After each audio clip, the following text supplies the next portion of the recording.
Ja ću započeti rečenicu, a vi je završite u svojoj glavi. Može? Danas je napolju baš lep. Šta ste rekli? Dan? Najverovatnije ste rekli dan. Niste sigurno rekli trenutak ili pas. To je zato što je naš mozak istreniran na milionima razgovora. Kada čujemo danas je lep, statistički skoro nemoguće da sledeća reč bude bilo šta drugo osim dan. Ajmo još jednom.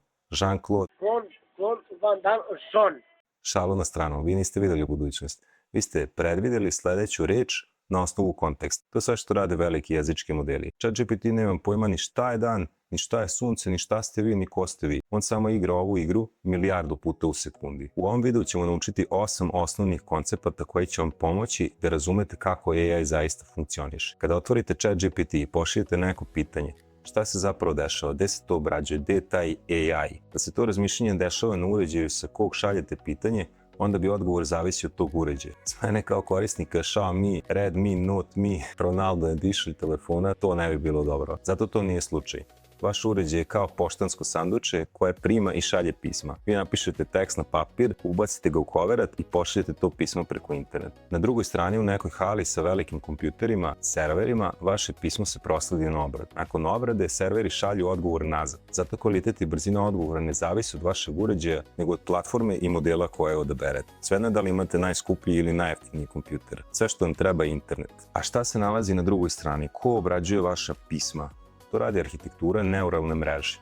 Programeri su pokušali da iskopiraju arhitekturu ljudskog mozga i dobili su mrežu čvorova povezanih vezama, navikne neurone, sinapsi i veze između njih. Vaše pitanje ulazi u jednu stranu, prolazi kroz milion čvorova i na kraju izlazi odgovor. Kada tu arhitekturu istrenirate na podacima, dobijate model. GPT 5.2, Opus 4.6 i Gemini 3.1 su sve primjeri modela. Ista arhitektura, ali različiti parametri i podaci za trening daju različite sposobnosti. Sve ovo zajedno, neuralne mreže, modeli koji stvaraju novi tekst, slike, kod, zove se generativna AI. Kada tom modelu dodate alate, dobijate AI agenta. ChatGPT, Claude i Gemini koje ćemo koristiti su sve AI agenti, ali više o tome u narednim lekcijama. Pristup AI agentima je najčešće kroz istoimene platforme, odnosno aplikacije ili web sajtove. To su sve sinonimi i to je ono što dobijete kad odete na chatgpt.com. Kako su ti modeli naučili bilo šta? Procesom poznatim kao trening. Model je čitao trilione rečenica sa interneta, iz knjiga i iz razgovora. Predviđao je sledeću reč u nizu na osnovu svih prethodnih reči, odnosno na osnovu čitavog konteksta prethodne konverzacije ili teksta. Za svako predviđanje dobija ocenu na osnovu toga da li je odgovor kvalitetan ili ne. Nakon što je ocenjen, model popravi svoje parametre tako da ako bi dobio isti set testova, dobije bolje ocene. To se radi ponovo i ponovo, sve dok model ne bude izuzetno dobar u predviđanju sledeće reči u nizu. Parametri koje je adaptirao se zovu težine. Težine se najlakše razumiju kao veze između pojmova. Naučio je da mačka i mjauče imaju jaku vezu, a pojmovi mačka i laje imaju slabu vezu. Za praktičnu primjenu nije neophodno ići dalje od ove definicije težine. Malo pre sam rekao da AI modeli obrađuju reči i pojmove. To nije u potpunosti tačno. AI modeli zapravo predviđaju i obrađuju tokene i ovo je veoma bitno razumeti. Reč jabuka za njih nije voće, nije okruglasti oblik, nije ni ukus, ni miris, nije čak ni reč. To je token sa nekim brojem. Reč i token nisu sinonimi. Jedna reč može biti izgrađena od više tokena, ali više o tome malo kasnije. Moderni modeli imaju vokabular od preko 50.000 jedinstvenih tokena i za njih ne postoji pojam na ovom svetu van njegovog vokabulara. Šta to u praksi znači, najbolje se vidi kada ti modeli generišu slike. Zakoni u svetu koje mi shvatamo zdravo za gotovo, AI ne može da pojmi. Drugim rečima, AI model je po pravilu slep, gluv i nem. Za njega svet su tokeni i težine i ništa više. Rekli smo da tekstualni modeli predviđaju sledeću reč na osnovu konteksta.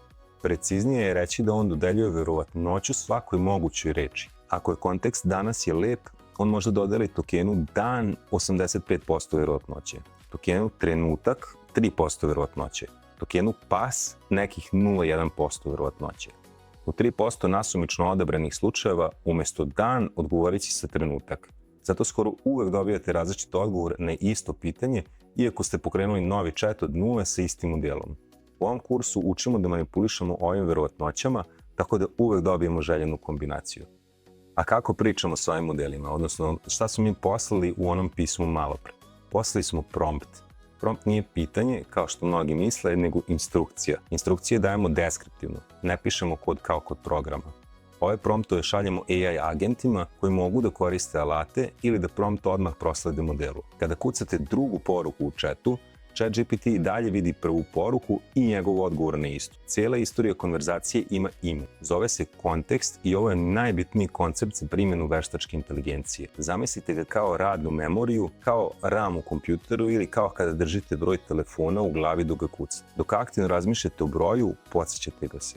Čim prestanete, posle nekog vremena, nestao vam je iz glave. Model ima isti problem. Njegov kontekst ima limit i zato dugi chatovi nekada krenu da deluju čudno. Zaboravio je početak. O ovome ćemo detaljno u 5. lekciji. Hajde da sve ovo primenimo. Primjer loše prompta bi bio napiši mi mail. Model bi mogao da vam napiše bilo koji mail na osnovu njegovih podataka za trening. I tehnički bio bi u pravu da to uradi. Bolji prompt bi išao ovako. Ti si CEO e-commerce firme u Srbiji. Dajemo mu ulogu. Pišemo klijentu koji je ljut zbog kašnjenja pošiljke. Dajemo mu kontekst. Cilj je da ga smirimo, ali ne priznajemo krivicu direktno. Dajemo mu ograničenje. Ton treba da bude empatičan, a odgovor do 3 rečenice. Dajemo mu ton i format. Ovako smo saterali tekstualni model u ćošak gde jedini sledeći tokeni moraju da budu upravo oni koje mi želimo. Zapamtite ovo dobro. Sav kontekst koji ne date modelima, oni moraju sami da izmisle. Prošli smo mnogo pojmova. Evo ga podsjetnik kroz analogiju.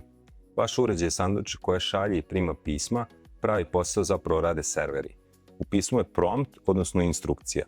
Vaši promptovi i odgovori AI-a grade kontekst, memoriju konverzacije. Pisma pišete AI agentima, vašim personalnim asistentima. Agenti proslede instrukciju modelu, mašini koja radi na bazi predikcije sledećeg tokena u nizu na osnovu verovatnoće. Verovatnoće je model naučio treniranjem. Naučio je težine, odnosno jačine veza između tokena, odnosno pojmova. Neuralna mreža je samo arhitektura na kojoj se baziraju AI modeli. Ne morate ovo učiti napamet. Naučit ćemo ove koncepte primjenom u narednim lekcijama.